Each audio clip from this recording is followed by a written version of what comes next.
Welcome back. So today we are going to talk about the D&A Alpha Pro, and I do want to thank Apos Audio for letting me borrow the Alpha Pro. So D&A, Digi and Aesthetics, Aestheth or something like that. So I do think they tried to combine kind of the best of the internal, the digitals, with a really, really nice aesthetic, and I think that they did. And we'll kind of look at this with the lights turned on so we can actually read something.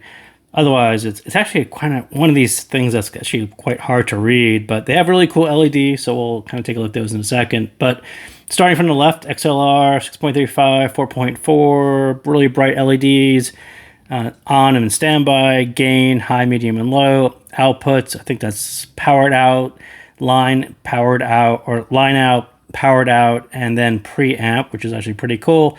And then your source selections are over there on the right, and then you do have a volume dial, which I can't actually get my wrist to do that, but as you turn the volume dial, the LED ring actually changes to reflect the volume level as well. So very, very cool design. I think that was the kind of the most eye-catching part of the whole thing when it was first announced, and it's truly a really cool looking thing. But when we turn it off, this is kind of how it would look maybe in your room with the lights kind of at a normal level. It is quite bright. It's actually pretty cool, but you sort of lose the ability to actually read anything. So while I think it's a super cool design, I'm not sure functionally how good it was, but it is very, very cool to look at. I will kind of give it that. So what is it? It's about a $699 DAC amp preamp. Internally for the DAC, it does use an ESS 9039 MS Pro, which is actually a really nice flagship chip. 4-channel, fully balanced discrete amplifier. They call it 4C FBDA, I think is their designation for what they call their amp section. Power-wise, it's kind of a beefy amp, about 6 watts at 32 ohms.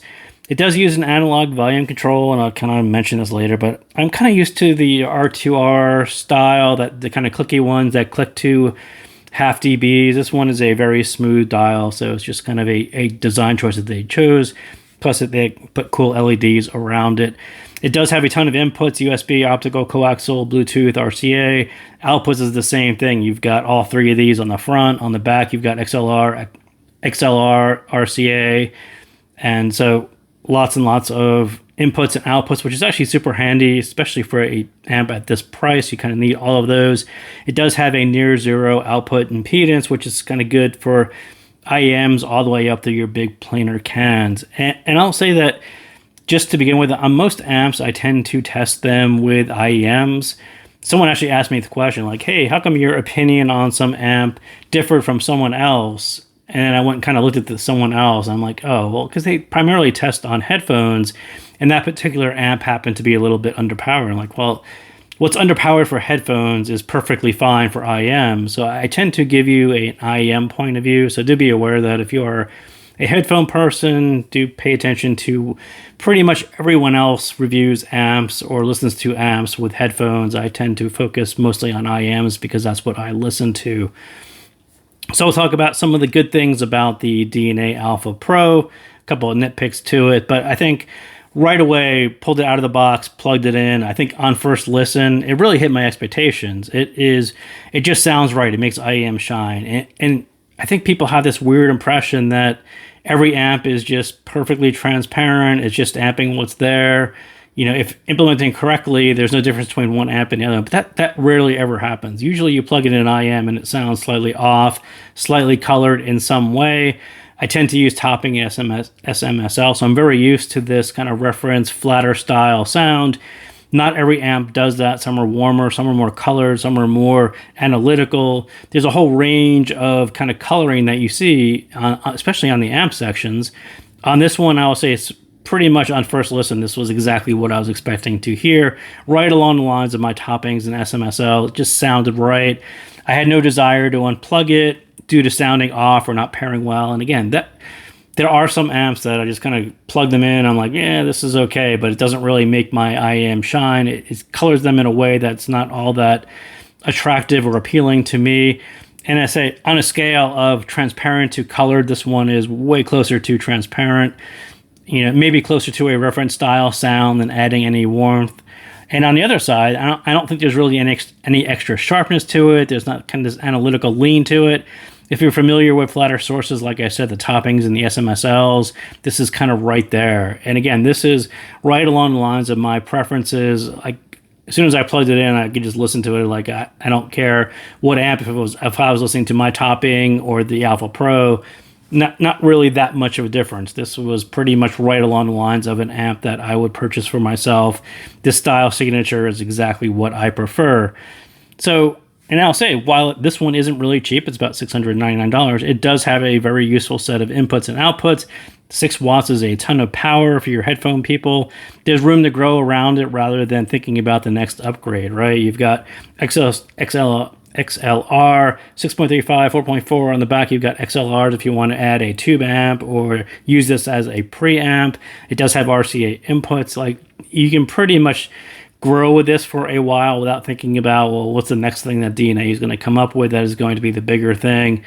So yeah, I do think that while it does cost a little bit more, the design is really cool, but at least there's kind of a functional set of inputs and outputs and functionality here that will kind of grow with you for quite a while. And on the con side, things that I kind of nitpick about, I would probably trade all of these lights and LEDs for like a small LCD display that just had the volume level and maybe a remote, because these things are pretty much impossible to see now.